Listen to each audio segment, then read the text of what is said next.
गोपालगंज जिले के बलथारी चेकपोस्ट पर तैनात प्रवर्तन अवर निरीक्षक यानी कि ESI को अवैध वसूली के आरोप में गिरफ्तार कर लिया गया है।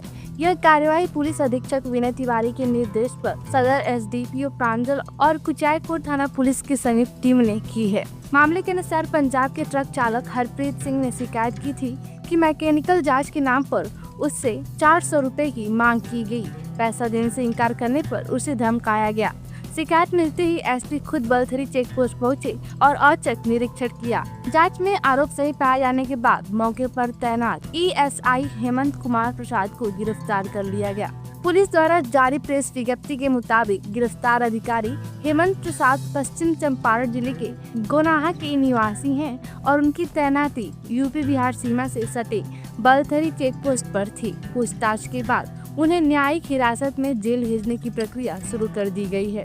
इधर इस पूरे मामले ने प्रशासनिक स्तर पर नया विवाद खड़ा कर दिया है। गोपालगंज के DM पवन कुमार सिन्हा ने प्रेस कॉन्फ्रेंस में कहा कि परिवहन विभाग के आयुक्त द्वारा जारी SOP के अनुसार परिवहन विभाग के किसी भी अधिकारी की गिरफ्तारी सीधे पुलिस द्वारा नहीं की जा सकती। ऐसे मामलों में संबंधित विभाग को सूचित कर कार्रवाई की जानी चाहिए। DM के इस बयान के बाद मामला और तूल पकड़ता नजर आ रहा है। एक तरफ पुलिस की कार्रवाई है तो दूसरी तरफ परिवहन विभाग के नियमों की बात सामने आ रही है। अब सबकी नजर इस पर टिकी है कि आगे मामले में किस स्तर पर क्या निर्णय लिया जाता है और गिरफ्तार ESI पर क्या अंतिम कार्रवाई होती है।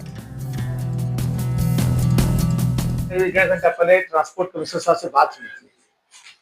उन्होंने जिस तरीके से वहाँ के सब इंस्पेक्टर को अरेस्ट किया गया है उसके आलोक में उन्होंने हमको एक SOP दिखाया भेजा है। उसमें यह स्पष्ट लिखा हुआ है कि यदि कहीं किसी प्रकार की अनियमितता की शिकायत पुलिस के ट्रांसपोर्ट के पुलिस की तरफ से ट्रांसपोर्ट विभाग किसी कर्मी की तरफ से आती भी है तो उसको किसी परिस्थिति में कोई भी थाना प्रभारी या पुलिस अधीक्षक उसको गिरफ्तार नहीं कर सकते हैं। मात्र उसके संबंध में एक डिटेल रिपोर्ट बनाकर SP साहब ट्रांसपोर्ट कमिश्नर को भेजेंगे और ट्रांसपोर्ट कमिश्नर तदनुरूप उसके विरुद्ध प्राथमिकी दर्ज की जाएगी या विभागीय कार्रवाई की जाएगी, इस पर निर्णय लेंगे। तो अभी DTO साहब का रिपोर्ट प्राप्त नहीं हुआ है।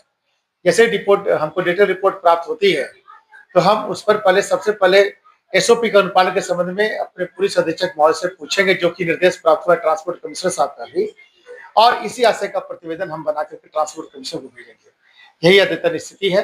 जो समस्या है वहाँ जाम लगी हुई है, समस्या से कैसे निजात दिला पाएंगे?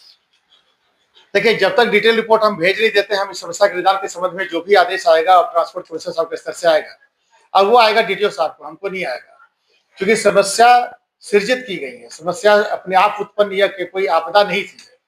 सृजित समस्या का निदान अब तो ट्रांसपोर्ट कमिश्नर साहब पुलिस अधीक्षक को क्या निर्देश देते हैं और हमको क्या निर्देश देते हैं, उस पर ये आगे की कार्रवाई निर्भर करेगी। जानकारी मुझे अभी तक प्राप्त नहीं है, क्योंकि पुलिस अधीक्षक द्वारा की गई कोई भी कार्रवाई की सूचना हमको लिखित तौर पर अभी तक प्राप्त नहीं हुई है। यह DTO ने अपने ट्रांसपोर्ट कमिश्नर को रिपोर्ट किया है, उसके आधार पर ट्रांसपोर्ट कमिश्नर की हमसे वार्ता हुई है और जो भी इसके बाद फलाफल होगा आपको अवगत करा दिया।